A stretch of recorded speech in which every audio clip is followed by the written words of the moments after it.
В Магасе прошел семинар-совещание с участием администрации главы, правительства и представителей Совбеза, а также Минтруда региона.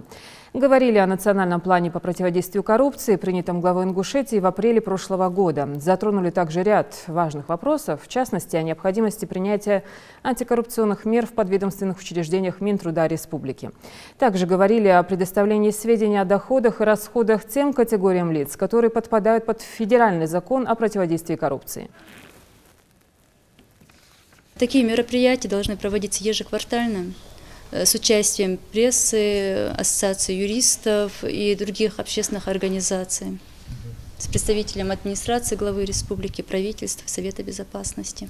Тема просто обширная, обхватывая все по противодействию коррупции, по профилактике коррупционных и иных правонарушений, чтобы подведомственные в основном учреждения знали, насколько серьезен этот вопрос и что он контролируется.